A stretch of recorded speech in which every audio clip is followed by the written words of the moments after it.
is the 23rd day of the season.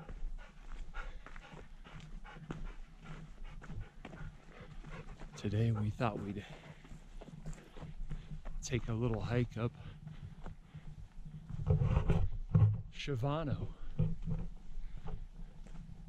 So we're officially out of the Collegiate Peaks. Now, moving on, it's taken Rio a few days to get her feet back in order, but we've got her wrapped up and she's out here running ahead. Of course, we've got Ida. It's just me and the pups today. It's about a 4-mile hike in here. And weather's looking a little bizarre. Overcast, not rain predicted. Down in Salida, it's supposed to be, I think, 78 degrees. So we're just gonna ease into this, see what we can do.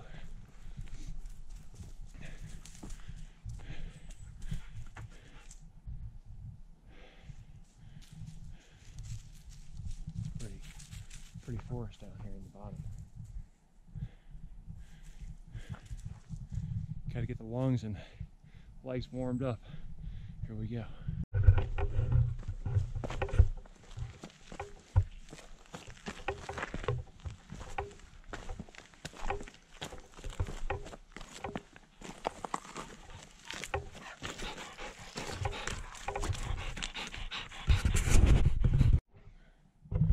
Well, I think I see what's going to be the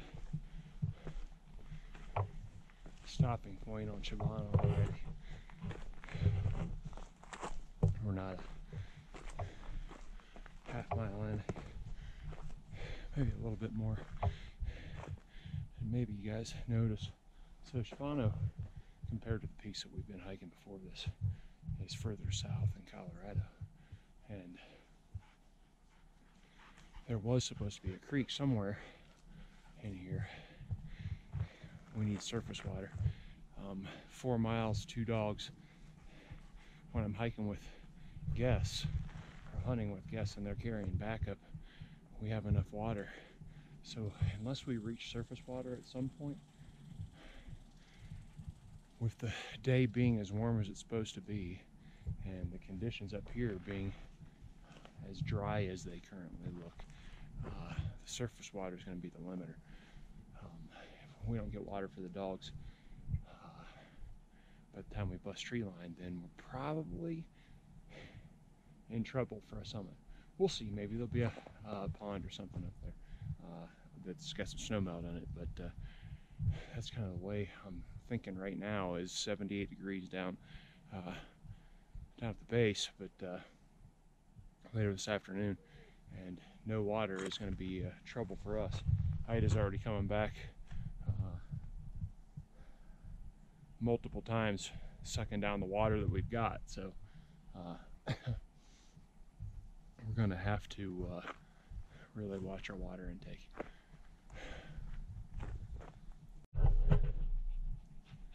Well, here's what we know. Shavano it has a reputation for being a dry place. If you haven't seen the story of Angel of Shavano, you should look that up. So we're not too far into this hike, and there's supposed to be a seasonal spring or a creek running right over there, and there's no water right there, and we're as low as we're going to be with no water right there. So what that tells me is, when I look at my Garmin InReach map and I look higher up, it tells me we don't have any water going further up, surface water. I don't see any ponds or any indications of any additional water on this mountain. And so with 4 miles to cover and 2 dogs, the math doesn't work out. we're out. So better to think of that now instead of running out of water up there. I know what their water intake is going to be, and with it being close to 80 degrees today down in Salida, it just doesn't make a whole lot of sense to take 2 dogs up here today, because we'll never get close to the summit before we run out. So what we're going to do instead, we'll just go back down, we'll hike some of the Colorado Trail, and then we'll come back tomorrow, regroup. I'll just run Ida tomorrow, and we'll let Rio rest so Rio can pick up another day of recuperation, and then we will have a better chance, because with 3 leaders and 1 dog we can probably make it. So that's probably the smart way to go about it today. Rio's wanting me to already feed her more water, so we'll just do that. We'll play it on the safe side and then try and come back tomorrow. So this is going to be a 2-part episode. This is pretty much the end of part 1, and we'll come back and hit it again tomorrow morning, 1 dog, and try and be early and beat some of the heat and see how that goes. Maybe she'll get lucky and find some burst down low.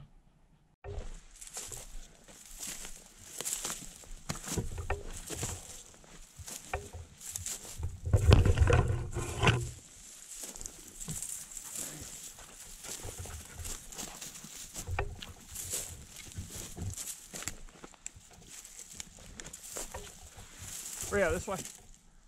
Here. This way. Come. Over here. Hey. Ray, this way.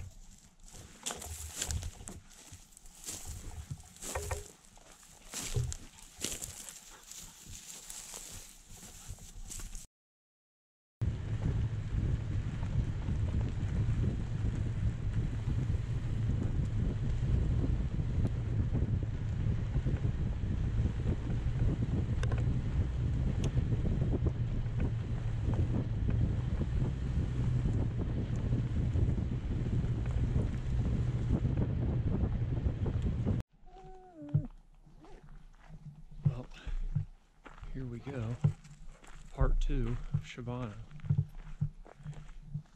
You're about to kind of witness the problem we've got running 2 bird dogs. As I mentioned yesterday,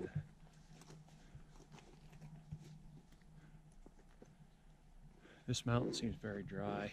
Doesn't seem to be much surface water. We found a little bit yesterday, but it's not going to be enough to sustain 2 bird dogs, and I'm only carrying 3 liters of water. So what that means is that I've got to leave 1 behind if we're going to cover the total of 8 miles today with just 3 liters. So I've tried to explain that to Maria, the setter, that her job today is to guard the truck. I'm not so sure she's convinced of that job just yet, but it's part of the difficulty you've got when you've got these scenarios. So hopefully she'll get to take the day off, and she'll rest while she's at the truck. That's the hope. But I've got Ida running with us today, and we're going to try and make it out to the top. We did see some blue grouse yesterday. I think there's a possibility that they'll be in here down low, but really we want to get out top and see if there's some ptarmigan up there. This mountain has a lot of history and legend surrounding the Ute tribe, so I'm excited to get out here and just stretch the legs a little bit. Everything feels a little bit more centered today compared to yesterday. Got some sunlight. The dog's got a full 2-day break, except for a little bit of hunting blues yesterday. So we'll see what we can do out here. Find it. Where is it? Work it out. Work it out.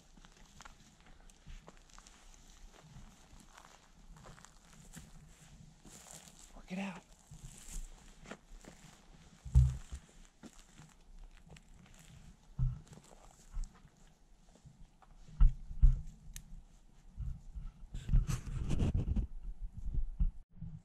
So those of you unfamiliar with bird hunting with dogs, I know we've got a lot of people out there that don't necessarily understand how we do or how we go about it.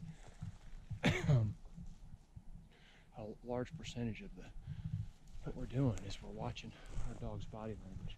So I can tell based on Ida's body language right now with that tail moving like that, because I've seen it hundreds of times before, that there's been a bird sitting in this area. So I'm going to let her try and work it out. I suspect the bird's been pushed off of here this morning from other hikers hiking up, but you find it, hide it, but you want to let her work on it.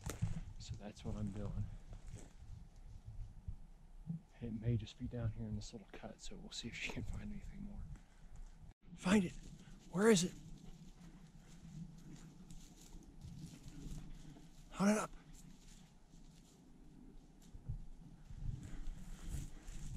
Hunt it up! Where is it? So Ida's just a 2-year-old, and she still needs to build confidence. So, okay, find it. Where is it? So you got to let her work these things out. Find it. Find a bird. When I see her get on a bird like this, she's trying to figure it out, figure out which way it went. And she's pulling us off trail. But we're hoping she can lock one down out there somewhere. When I say lock one down, she's a flusher, just FYI.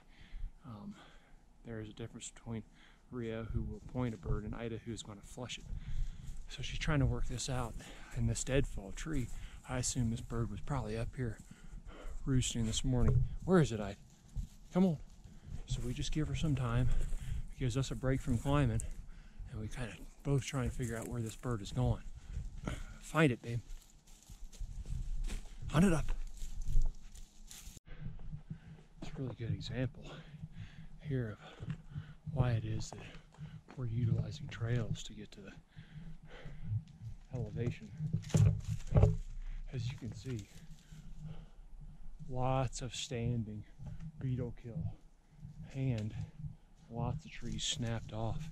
And if you look kind of like right back here, it gives you an idea of what you'd be in for if you were trying to hike off trail up these mountains. The beetle kill up here, pretty substantial. I can see definitely taking a toll on this mountain. This is part of the reason why people talk about managing national forests and timbering and trying to take some of this fire load off of these mountains, because as you can see, I mean, there's just all kinds of fuel down, and it just makes here essentially we got one route up this mountain above tree line because of it. So if you don't know about beetle kill pine and you wonder or have questions about national forest and managing that timber on national forest, it'd be a great thing to look up and get informed about. A lot of hunters know about it because we contend with it all the time. Yeah, there's just tons of standing beetle kill trees up here, unfortunately, and that's happening all across the West. Right here you can kind of see where that creek should be running. A snow runoff should be running right in here, and you can see probably maybe even a few weeks ago it was. Vegetation is a lot thicker, and right now there's literally no water in there. So our instincts were right on this one. Hopefully there's another opportunity up higher for surface water. This is one of the longest segments we've had of hiking below tree line in all of the hikes we've done so far. Still not out. About, I guess we're a little shy of 2 hours in. Off in the distance, there's a fire going out there.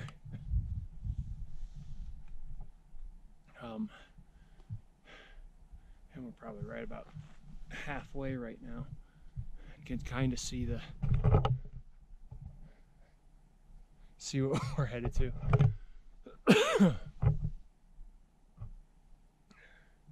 Just taking a quick break.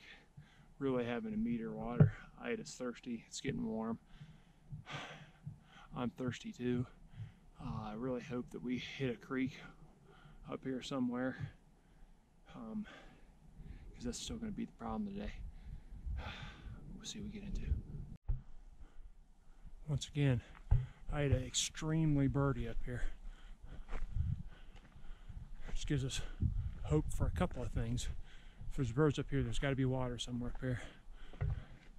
And maybe we'll get lucky enough to get one up. They've been moving across this hill. She's been tracking them. Find them, Ida.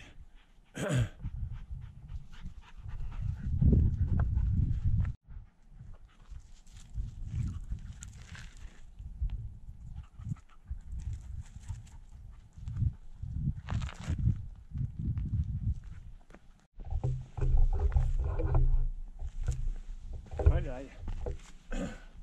Find a bird.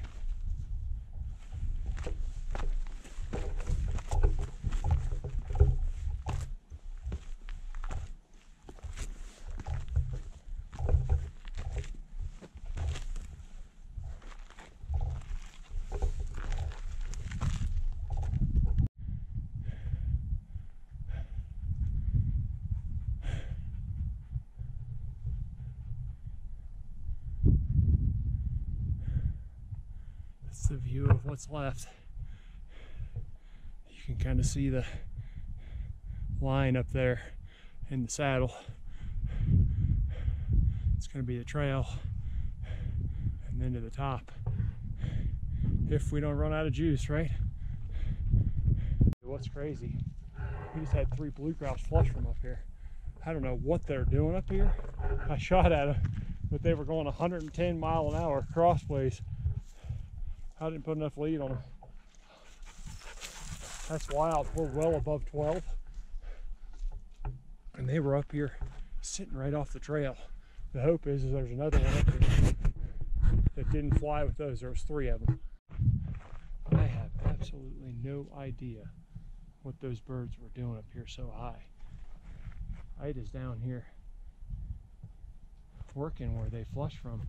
The only thing I can figure is there's a snow patch over there, and right now that would be the only source of water. So is that why they're up here? I have no earthly idea. That was wild.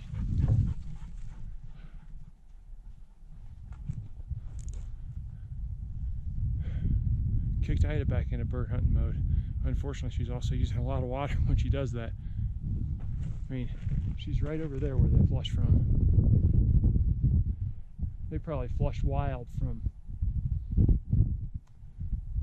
70 yards and we're flying back down to those evergreens. Like I said, they were cruising by the time I got the gun up and fired a couple salvos. I thought I heard some birds chirping to one another. Sometimes these birds get nervous in a group. They'll kind of talk. I know that sounds weird for people who aren't used to it, but it's true. And I thought I heard something, and not long after it, 3 of them flushed. 1 really big bird, mature for sure, and 2 smaller ones. So that's a good sign. I know it ate a lot of our water, because when Ida comes back, she's going to have a big drink. And I keep feeling my bladder back there for her, going, man, I need at least a liter for her to come back down. So I just talked to another hiker who was on his way down, who passed this grouse this morning and thought he was hallucinating.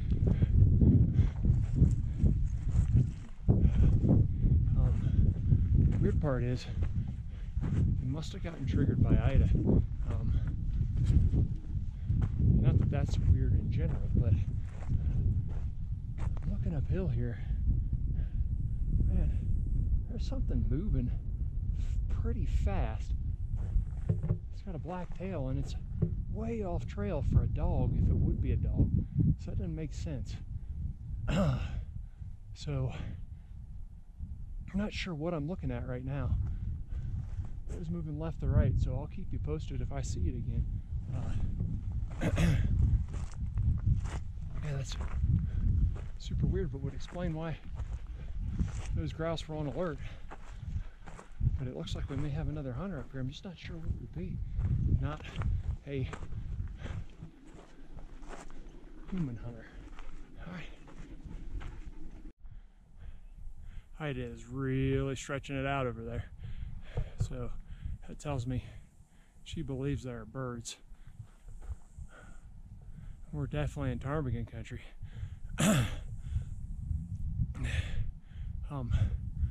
Right over here's the trail. So we're just balancing it out right now. Trail versus off trail. I'm watching her tail. If she happens to flush something super long, we'll try for the follow-up.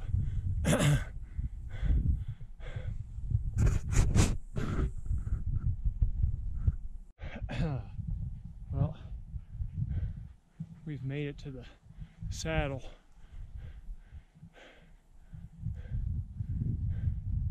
Oh boy. Between Shavano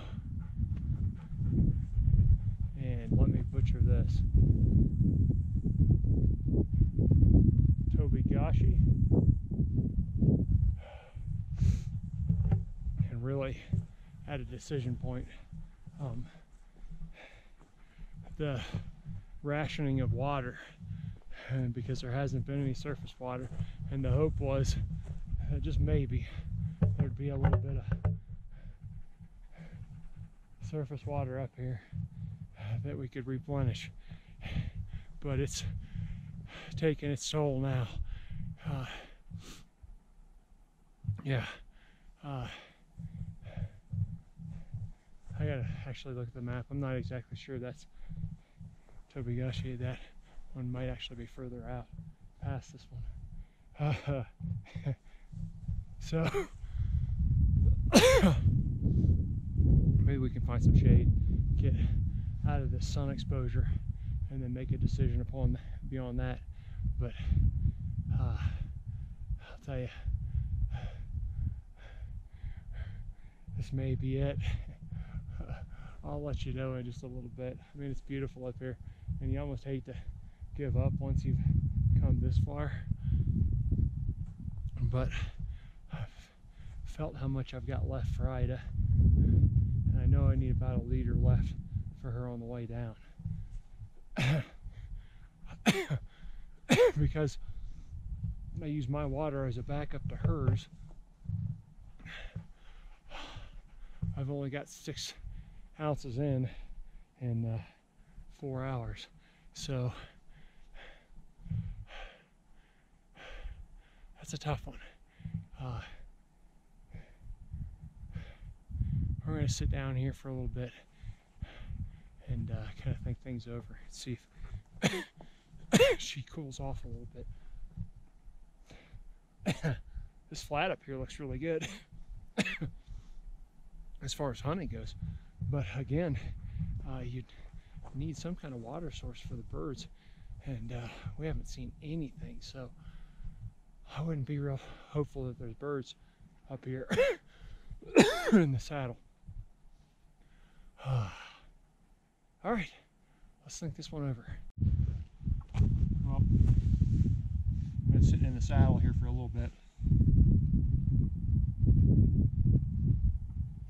Just trying to cool everybody off. And you can see she's kind of cooled down quite a bit. Not breathing hard anymore. Split my energy with her. I went straight peanut butter and honey sandwiches today on the mountain.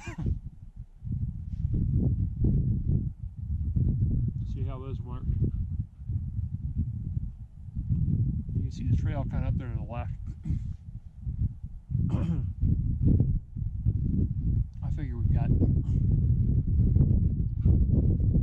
just under a half mile.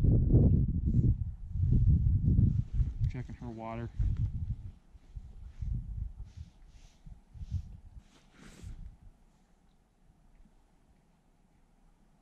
Checking my water. I think we've got it.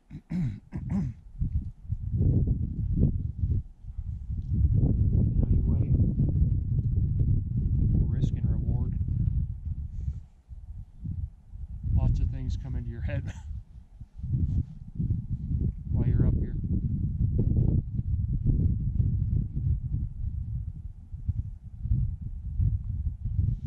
The good news is weather looks 100% clear still, so we've got time. I think we've got enough water. We're going to let this energy metabolize a little bit, hopefully.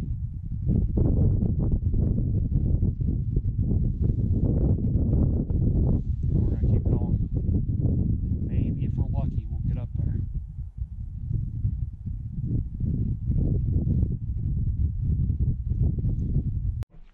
So one other thing to mention about Shavano.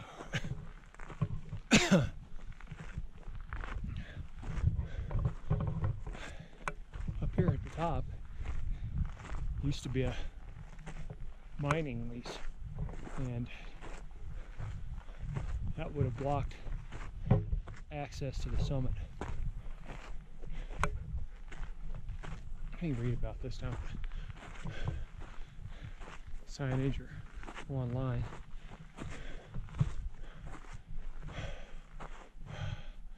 So a private organization came in and bought right-of-ways or bought out portions of the lease apparently, and without that this access to the summit would be blocked off. So, and that fire out in the distance is really flaring up now. So having said that, we aren't 100% familiar with the regs around hunting this portion here at the top. As I recall, the shape of that lease was heading down this face in a rectangle up to the top, and the trail kind of skirts one side of it, but not knowing exactly where those lines are up here, because there is no signage up here, and I could trust my GPS some, but I'd rather play it safe, and I certainly don't want to anger or annoy the folks who bought this right away. So we're gonna go shotgun open, unloaded. Any birds we see obviously flying free from here on in until we get back down out of here. So maybe we can make it to the summit. A little ways up yet, but just wanted to give you guys that heads up. That's why we're, if we see birds up here, we won't be hunting.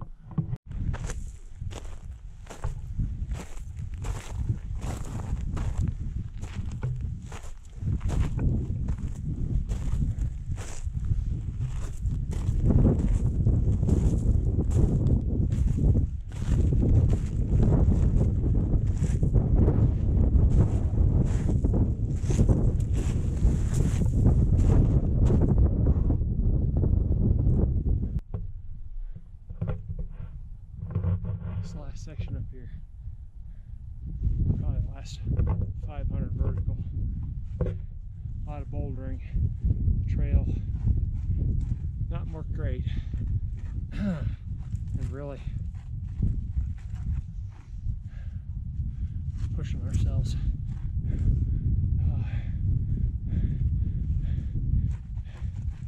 That dehydration level, along with the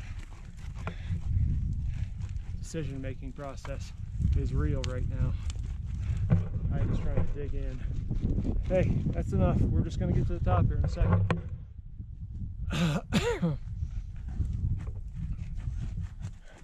If we get up here, we're going to take down half of our water each. I'm going to give her half of what's left. Take down half of what's left on mine. Take a break. And then start the descent. Definitely taking us longer to get up here, and I think that's just a symptom of not being able to fully hydrate on the way up. And we're playing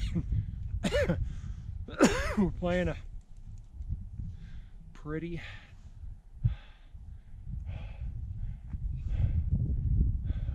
rough game here.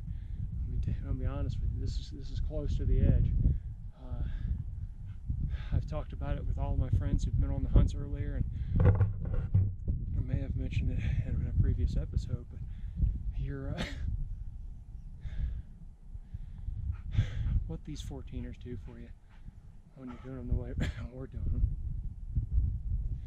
is they are a combination of mental and physical, and you're trying to push your physical to the limit without crossing past, without your mental driving you past that physical line. And I can tell you, based on the lack of hydration right here, we're getting very close. Almost talked myself out of coming up here when I was down there. And now we're about to find out whether I made the right decision or not. I think when we get this peak and get to rehydrate,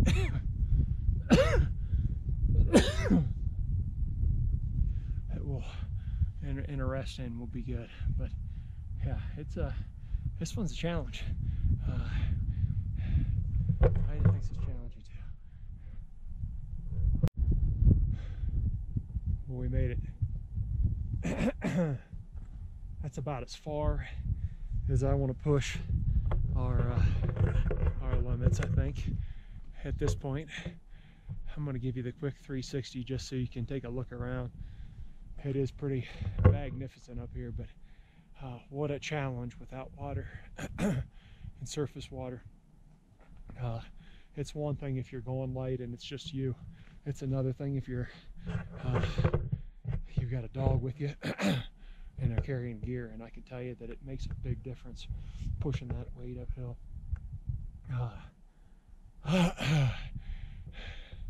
Just trying to soak up some of this thin air. Check it out.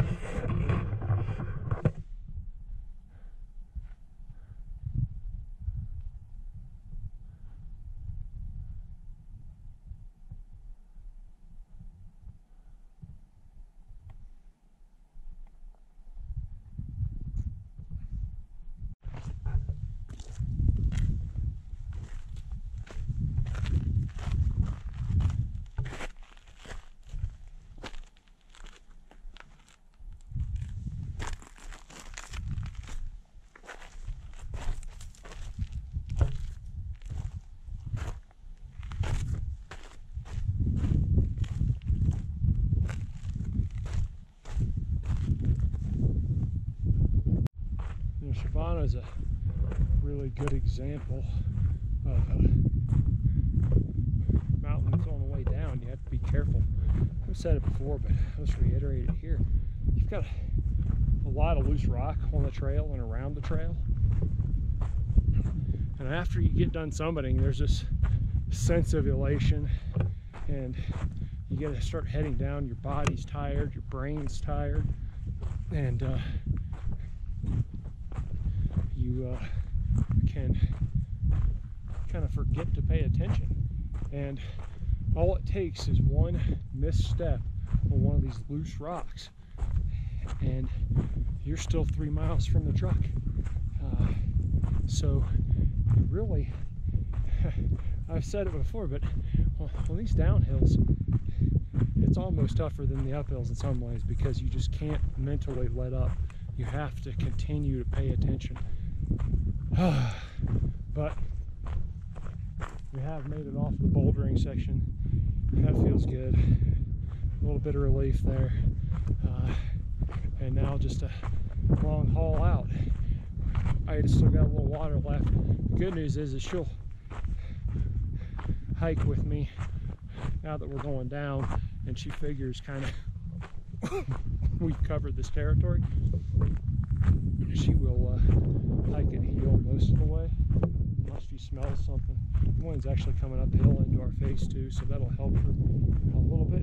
But yeah, she's not gonna push it too hard, and I don't want her to push it too hard at this point, because like me, she's pushed it to the max of her dehydration line, really. We got a little water left, but really won't see any real water for another 3.5 miles. So, and now the breeze coming uphill actually feels warm. All kind of crazy, but we're getting the gravity assist at least. He's working on something. What do you got?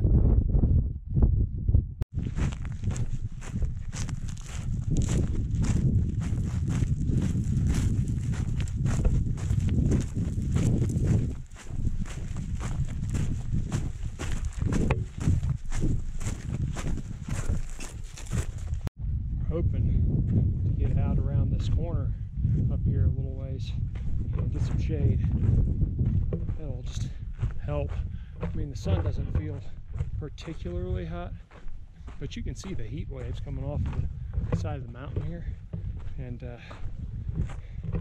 yeah, we're down to our last little bit of water, so any little temperature adjustment certainly will help.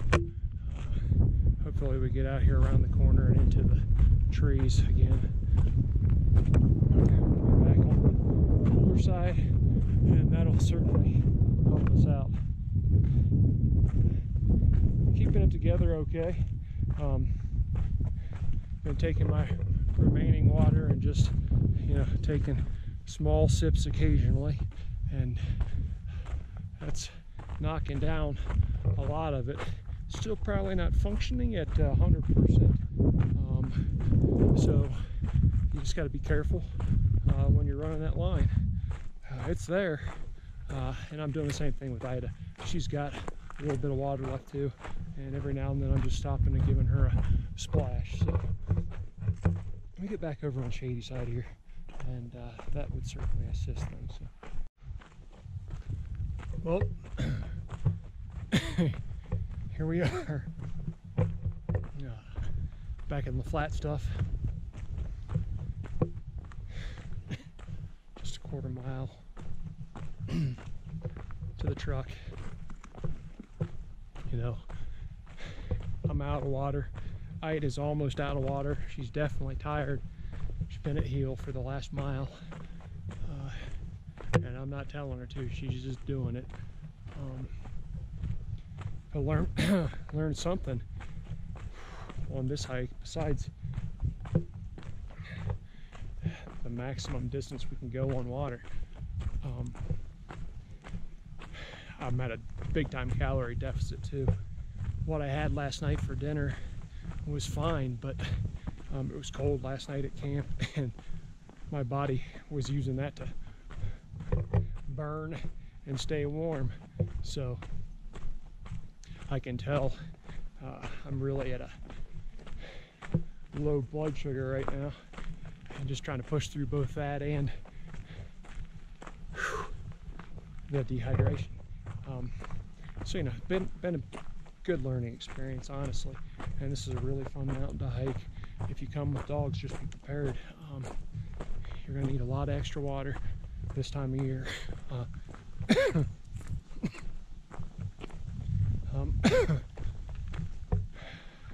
Let me think. How do we wrap this up? Oh yeah, I know how we wrap this up. If you're not invested in wild places right now, it's time to get invested. These are your public lands. You need to have a say in them. If you're not a bird hunter and you want to learn more about the ultimate underdog upland birds, make sure you follow us on Facebook, Instagram, Twitter, and of course subscribe to us on YouTube. If you are a bird hunter, stop chasing limits and start testing your own. That doesn't necessarily mean you had to go climb a 14er. Alright, there is a Cajun restaurant in town that is calling my name. Thanks for following along. Say goodbye, Ida.